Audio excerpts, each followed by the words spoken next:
गणेशाय नमः, श्री गोपाल कृष्णाय नमः, श्री प्रभु रामचंद्राय नमः।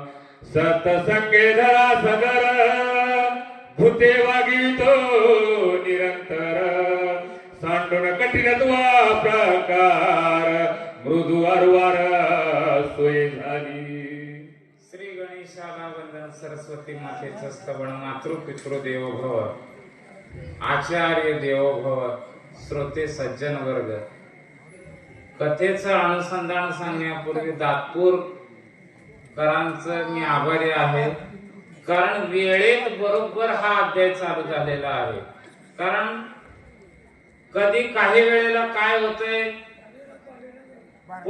पळवण्याची वेळ येते, परंतु आज पळवण्याची वेळ येणार नाही, कारण बरोबर जिथल्या तिथं सगळे अध्याय ठोकठोक झालेले आहेत। तर न लांबवता आपल्याला थोडक्यामध्ये अर्थ सांगायचा आहे।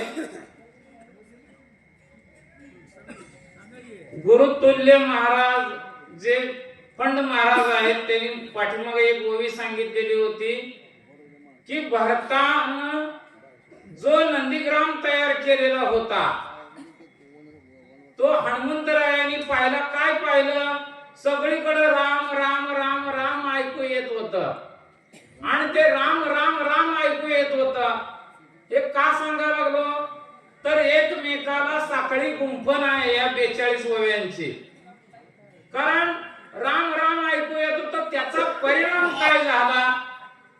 तर जे पिंडी ते ब्रह्मांडी या ओव्या चालू झालेले आहेत, ते पिंडामध्ये हे राम राम होत आणि बाहेर राम राम ऐकू येऊ लागलेलं होतं। पिंडातली पृथ्वी नावाचं जे तत्व आहे, शरीरामधलं पृथ्वी नावाचं जे तत्व आहे, पृथ्वी हस्ती मांस त्वचा हे आहे, हे मूलाधार चक्राच्या ठिकाणी आहे। 4 पाकळ्याचं कमळ आहे, आपल्याला ते माहित आहे, सगळं सांगण्याची वेळ नाही ते। आणि ते कठीणपणा सोडलं आणि मृदू हळुवार झालेला आहे, मृदूपणा चालू झालेला आहे। कठीणपणा ज्यावेळेला, मृदूपणा ज्यावेळेला जाईल त्यावेळेला आपल्याला भिताडाला टेकून बसवावं लागतं। म्हणजे कधी? शेवटी आपण त्यावेळेला नसतो। हे पिंडातली ओवी झाली, पण ब्रह्मांडातली काय सांगते? चला। सतसंगती ओलावली अतिशय धरती आली, एकात्मता विस्तारली वरतो लागली अविर्थ। कारण ब्रह्मांडातली पृथ्वी काय करू लागली? तर सगळीकडे ब्रह्मांडातल्या पृथ्वीला सुद्धा समत्व प्रमाण तयार झालेला आहे, भेदभाव नष्ट झाला। पृथ्वी सगळीकडे समान वागू लागली, झोपणाऱ्याला ही झोपू द्या म्हणा लागली, उद्या ऐकणाऱ्याला ऐकू द्या म्हणा लागली। कधीही पृथ्वी भेदभाव करत नाही। जीसीबीनं खड्डा खांदा, पृथ्वी कधीही नावं ठेवत नाही। तुम्ही ढिगारा घाला, पृथ्वी नावं ठेवत नाही। म्हणजे पृथ्वीच्या अंगी समत्व निर्माण झालेलं होतं। चला दुसरं तत्व घ्या। सतसंगती झाली जीवना, विसरणे अधोगमना, ऐक्यवृत्ती सकळ जना, अतिच स्वादना मधुरत्वे। दुसरे तत्व आहे स्वादिष्टान चक्राच्या ठिकाणी जलतत्व आहे। ते जलतत्व आपल्या देहाच्या ठिकाणी आहे। पाणी आहे का नाही? पाणी काय करावं लागलं? उताराकडून वाहण्याचं सोडलं, पण पाणी खालून वरती वाहू लागलं। त्याला प्रमाण आहे। नाता घरची उलटी खून, पाण्याला लागली मोठी तहान। पदरच नाहीये सांगत, प्रमाणाशी सांगतो आपण। आपल्याला शिंक येते, खोकला येतो, थुंकी येते, याचं प्रमाण काय आहे? डोळ्यातून अश्रुधारा वाहतात, हे प्रमाण उलट आहे। म्हणजे हे पृथ्वी तत्व पुन्हा जल तत्वाकडे गेलेलं होतं, आणि जल तत्वाचा परिणाम असा झाला आणि हे पिंडातलं जलतत्व सांगितलं, ब्रह्मांडातलं जलतत्व काय सांगतंय चला. गाय देखोनी सज्जना निर्विरोनी जीवना व्याघ्र पापी मारोण उपेक्षणा न करीची. ब्रह्मांडातलं जे पाणी आहे ते पाणी ही कधीही भेदभाव करेना. का कधी करते खंत सरिता, का कधी करते खंत. नदी कधीही भेदभाव करते का? समुद्र कधी भेदभाव करतो का? पाणी कधी भेदभाव करते का? अजिबात भेदभाव करत नाही. त्याचं कारणच आहे. काय कारण आहे? कारण त्याच्या ठिकाणी समत्व निर्माण झालेला होता. आयुष्यभर त्यानं चोऱ्या केलेल्या आहेत, पण एक दिवस मरण पावला. नदी म्हणत नाही माझ्या पाण्यामध्ये त्याची राख टाकू नका. आयुष्यभर रामायण वाचलंय, आयुष्यभर रामायण गायलंय, त्याचीच हाडं माझ्या नदीमध्ये टाका असं नदी कधीही म्हणत नाही. का तर पाण्याच्या ठिकाणी समत्व निर्माण झालेला आहे, समभावना निर्माण झालेली आहे. समाशत्रूच मित्रेच तथा मान अपमान यो शीतोष्ण सुख दुःखेषु समासंग विवर्जितः तुल्य निंदा स्तुती रमोनी संतुष्टो येन केनचित अनिकेतः स्थिरमतिल भक्ती मामने प्रियो नरः. आणि हे दुसरं तत्व ब्रह्मांडातलं झालं. आणि जल तत्व अग्नि तत्वाकडे चालू लागलं. तिसरं तत्व काय सांगतोय चला. तेजसी होता सत्संगती आकर्षुणा धाक शक्ती सोय प्रकाशा सर्व भूती त्रिजगती माझी विचरे. आपल्या शरीरामध्ये अग्नि तत्व आहे. आपल्या शरीरामध्ये अग्नि तत्व आहे.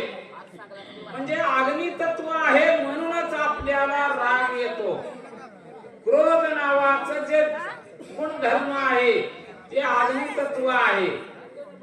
त्याच्याही पलीकडे जाऊन सांगायचं झालं तर एकादशीची वेळ घ्या आणि एकादशीला संपूर्ण दिवस उपवास करा आणि दुसऱ्या दिवशी जर बारस सोडायला जर उशीर झाला तर घरामध्ये बायकोला सांगतो माझ्या पोटामध्ये आग पडली आहे, लवकर जेवायला वाढ. का तर आपल्या शरीरामध्ये अग्नि तत्व आहे. आपल्या शरीरामध्ये अग्नि तत्व आहे. मग महाराज तुम्ही म्हणसाल मग अग्नि तत्व आहे मग महाराज झोपला कुठं? गादीवर. असं कधी ऐकलंय का की महाराज ही पेटला आणि गादी पण पेटली त्या शरीरातल्या अग्नि तत्वामुळे? कधीही नाही. का नाही? तर अग्नि तत्वाच्या ठिकाणी समभावना निर्माण झालेली आहे. समभावना का निर्माण झालेली आहे? पहिल्या ओळीमध्ये कारण नामाचं चिंतन आहे, नामाचा अधिकार आपल्यामध्ये आहे, त्यामुळे ते समभावना निर्माण झालेली आहे. हे पिंडातलं झालं. पण ब्रह्मांडातलं अग्नितत्व काय सांगतंय चला. ज्याने प्रकाशिले निज गृही त्याची प्रकाशामुळे नाही पारका चोरवाल्या पाये प्रकाश त्याचे तैसाची. ब्रह्मांडातलं जे अग्नितत्व आहे म्हणजे दिवा. समजा एखादा चोर चोरी करायला गेला. आता दिवा म्हणजे आताच्या काळात समजत नाही पण लाईट आहे. लाईट लावून मालक झोपी गेलेला आहे.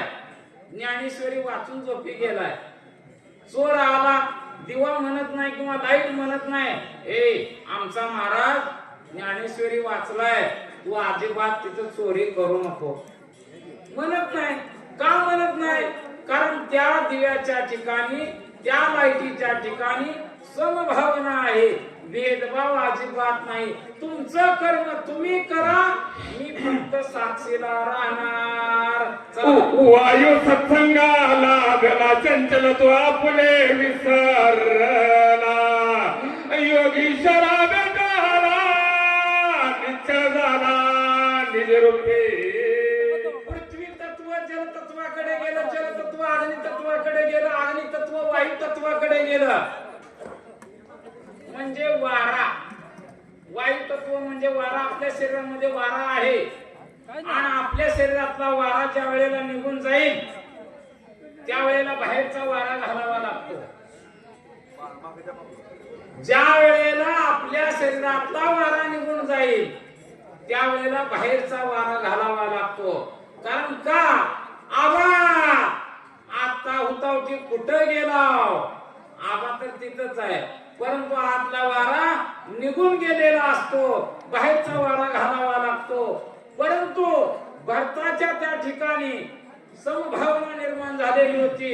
वायू योगेश्वरा भेटायला गेलेला होता. योगेश्वर योगाचा जो ईश्वर आहे, यम नियम आसन प्राणायाम प्रत्याहार ध्यान धारणा आणि समाधी या 8 पायऱ्या ओलांडून 3 बंद तोडून मूळबंध जालिंदर बंद उड्याण बंद हे 3 बंद तोडून 7 चक्र भेदून ज्या वेळेला हा योगेश्वराला भेटायला जातो त्यावेळेला ज्ञानेश्वरीमध्ये सुद्धा प्रमाण दिलेलं आहे. पृथ्वी ते आप निर्वी आपा ते तेज चिरवी तेजा ते पवनु हरवी हृदया माझी पाठी आपण एकला उरे परी शरीराचे नि अनुकारे तो हिरगे गगनांतरी. पुढे जाऊन काय सांगितलेलं आहे, शून्य शून्याला मिळतंय. मग काय तयार होतंय, महाशून्य तयार होतंय. मग महाशून्याला जागा फक्त तिथं महत्त्वाजवळ आहे. चला विचरे तरी सर्व देही पर्यार असक्त नवे काय सुवास दुर्वास नमन काय निसंग पाये विचरते. हे पिंडातलं वायू तत्व झालं, पण ब्रह्मांडातलं वायू तत्व काय सांगतंय, वारा वाहू लागलेला आहे आणि वारा वाहू लागत असताना इथं घाण आहे. मी वाहणार नाही म्हणत नाही, इथं सुगंधाची झाडं आहेत, मी फक्त इथूनच वाहणार असं म्हणत नाही. का म्हणत नाही, कारण त्याच्या ठिकाणी भेदभाव अजिबात नाही. मग हे वायू तत्व आकाश तत्वाकडे गेलं. चला सत्संगा लागले आकाश गुपोने पया कोणास विसरोणी आणि रवकाच्या विरक्त उदासा सर्वत्र वसते. आपल्या शरीरामध्ये आकाश तत्व आहे. आकाश तत्व म्हणजे पोकळे. जिथं जिथं जिथं आपल्या शरीरामध्ये पोकळे आहे ते सगळं आकाश आहे. कंठ आकाश आहे, म्हणजे सगळे आकाश आहेत. कारण आपल्याला आता वेळेचं बंधन थोडं घातलेलं आहे इशाऱ्याद्वारे. मग कंठ आकाश आहे कारण मी बोलतोय ते आकाश माझ्यामध्ये आहे म्हणून मी बोलतोय. कारण पोकळी निर्माण झाल्याशिवाय शब्द बाहेर पडत नाही. म्हणजे आकाशाचा जो गुणधर्म आहे, आकाशाचा जो विषय आहे तो कोणता आहे, शब्द नावाचा विषय आहे. का सांगा लागलो, कारण शेवटच्या चरणामध्ये काय सांगितले, कोपो नेली पै आकाश. कारण कुणालाही टोचत नाही. कुपो नेली म्हणजे टोचणे. मग आकाश टोचतय, कुणालाही टोचत नाही म्हणजे. परंतु कुचकी माणसं असते ती टोचवणारी, त्याला म्हणायचं कुपुनेदी पै. काय टोचवते ते, उगाच त्याला घरी बस म्हणलं होतं, पण हे तर आलं उगाच झोपा लागलं. अरे तू त्यानं झोपू दे की तू आहे, पण टोचून बोलायचं. राजगुरु महाराजांनी मागात सांगितले वनवासाला गेले ते पण सासऱ्याचा आयार नेण्यासाठी गेले ते. कुचकं बोलायचं. कुचकं बोलायचं म्हणजे कुपून येते पै आकाश. पण भरताच्या ठिकाणी तसं नव्हतं. ते शब्द त्याला टोचत नव्हते, आकाश टोचत नव्हतं. हे पिंडातलं झालं, पण ब्रह्मांडातलं आकाश काय सांगतंय, आपुल्या निजा शारीर शीत उष्ण प्रजन्य धारे नलिंबे एकही विकारे सत्संग थोरी एवढी. ब्रह्मांडातलं जे आकाश आहे ते 3 ऋतूमध्ये त्रासदायक होत नाही. पावसाळा म्हणत नाही, उन्हाळा म्हणत नाही, हिवाळा म्हणत नाही. त्याला कधी न लिंबे एकही विकारी, कोणताही विकार त्याच्या अंगामध्ये किंवा त्याला लिपटून घेत नाही. का घेत नाही, कोण घेत नाही, आपण सुद्धा घेतो. मला फक्त सांगायला येतंय पण अनुभवाला येत नाही. कारण मी माझी बायको आहे, ती पोर आहे, ती संसार आहे सगळं म्हणतो, परंतु जे रामनामामध्ये साधक अवस्थेमध्ये जातात त्यांना हे सुचत नाही. न लिंपे एकही विकारी, त्याच्यामध्ये ते गुंतून पडत नाहीत, अजिबात त्याच्यामध्ये राहत नाहीत. आणि ते आकाश तत्व पुढे काय सांगतंय चला. असे नगरावघेची शांत श्रीराम भजनी निराता, धन्य भक्ती प्रतापे भरत सौभाग्यवंत नंदत. आणि हे नुसतं भरताची अवस्था निर्माण झालेली होती का? नाही, अवघे नगरची संत. कारण संपूर्ण भरताचं जे नंदीग्राम होता ते संपूर्ण नंदीग्राम राम राम राम राम म्हणत होत. म्हणजे हे अवस्था पूर्ण पृथ्वी, आप, तेज, वायू आणि आकाश आणि त्या सगळ्यामध्ये ते चालू झालेलं होतं. चला.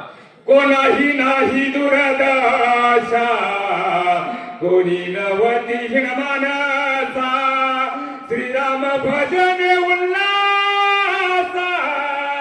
सावकाश नंदती. भरताच्या ठिकाणी राहणाऱ्या लोकांची दुर्दशा नव्हती, कोणाही नव्हती हीन माणसा. दुर्दशा म्हणजे काय?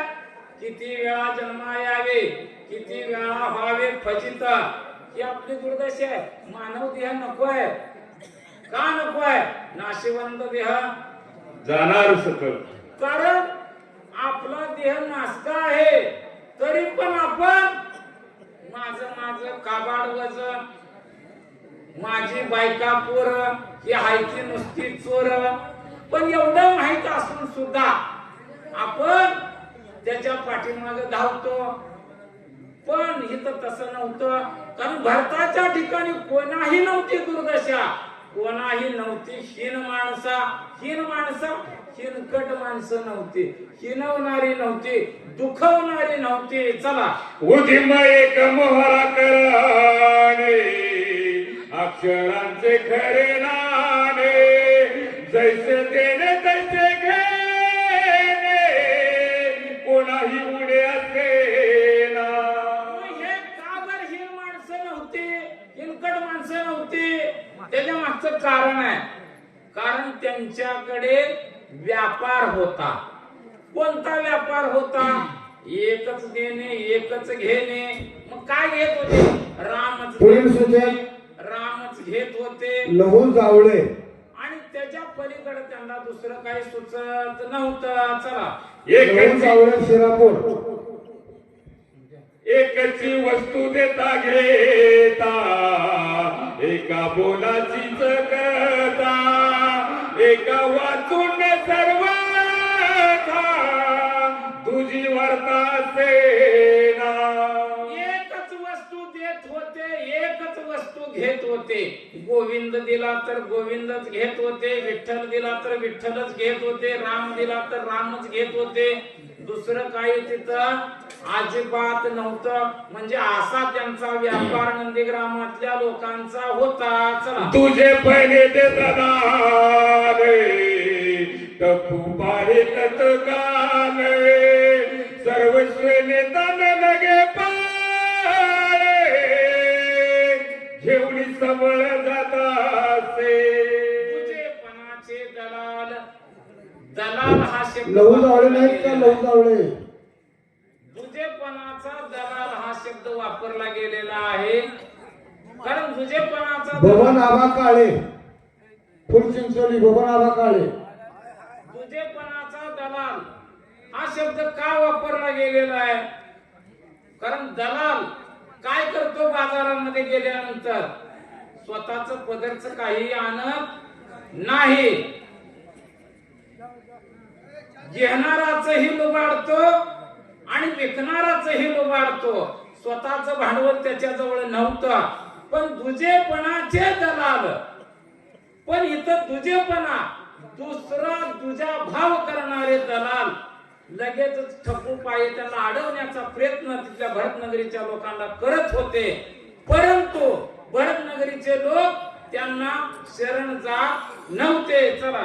जेते त्याची उडी पडे, सर्वस्वेसी जीवित मोडे काही उपाय न चले पोडे पडे रोकडे अनार्थी पण जेथे त्यांची उडी पडे जीवित्व सर्वस्वी बुडे काही उपाय न चले पुढे.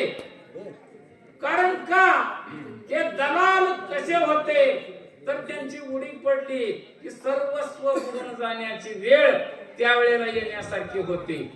पुढील वाचक जनाबाई माने, सूचक भवन काळे, फुलचिंचोली.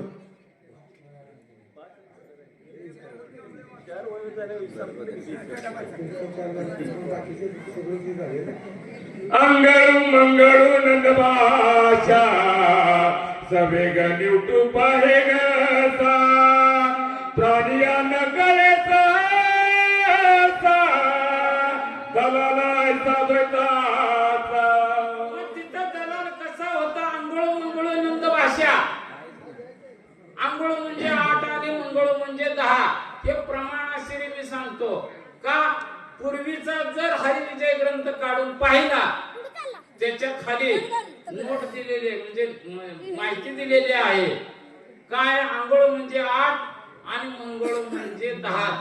कारण अष्टभाव प्रकृती आहे आणि 10 इंद्रिय आहेत आपले आणि त्याचा तारतम्य लावण्यासाठी खल कितीची निघते? 2चे.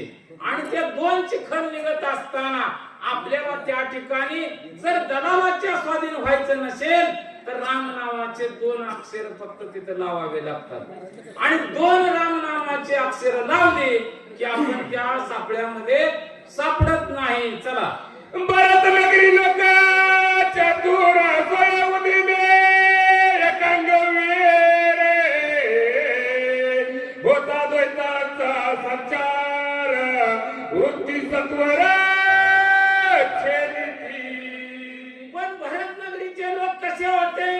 दलाल जर अडवण्याचा प्रयत्न करू लागले होता द्वैताचा संचार वृत्ती सत्वर छेदते लगेच वृत्तीचा छेद करत होते. उदाहरणार्थ सांगतो, राजगुरू महाराज कामतीमध्ये वडापाव खायला तुम्हाला एक महाराज भेटले आणि वडापाव खाल्ला खाल्ला तुमच्या भावाला जाऊन सांगितलं काय शक्तीला गेला महाराजांनी तिथे वडापाव खायला लागला. तुला कसं काय माहित? मला विचारला. त्यावेळेला त्याचा भाव चांगला होता, भरत नगरीतल्या लोकांसारखा होता. काय सांगितलं?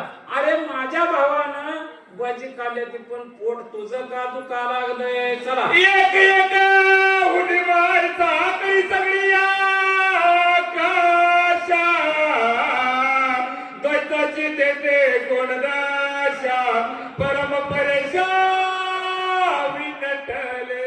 पण सगळ्याकडे एक दशा सगळे भरताचे नगरीतले लोक कसे होते? संपूर्ण शरीर राममय झालेलं होतं. एक पिंडातलं आणि ब्रह्मांडातलं सुद्धा संपूर्ण भरत नगरीचे लोक राम राम राम राम संपूर्ण रोमामध्ये राम भरलेला होता. चला हाटवटिया चौपारे कथा कीर्तन चौफेरे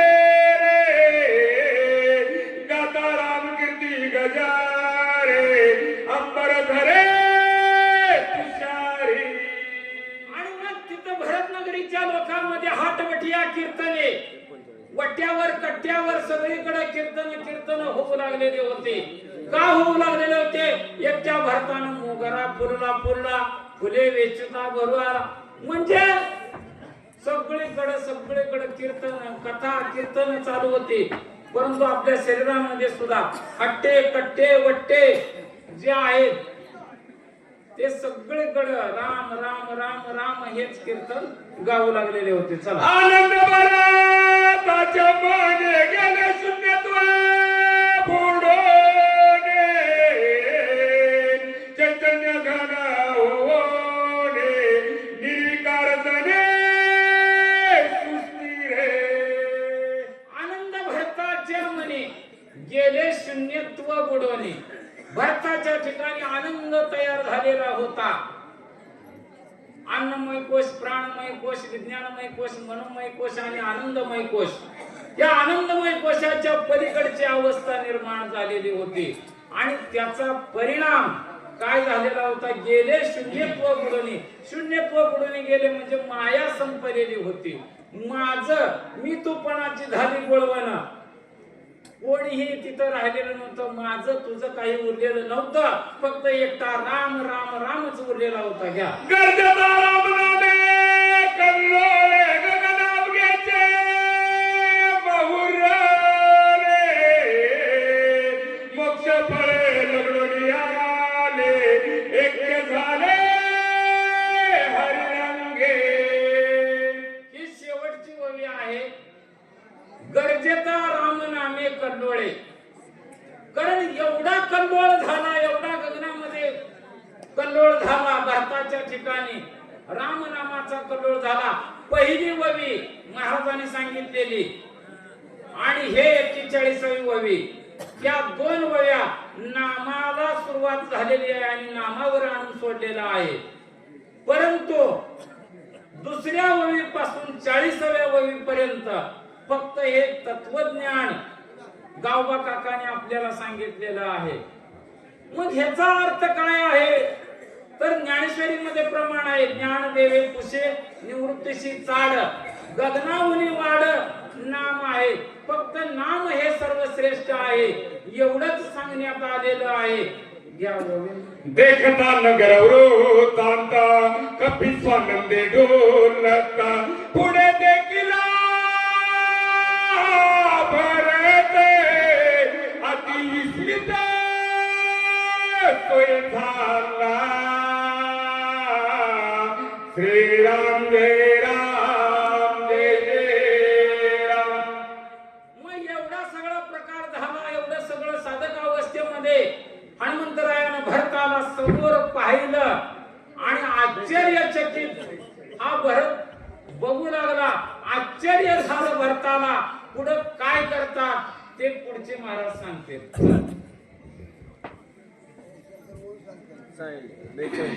श्रीराम श्री गणेश.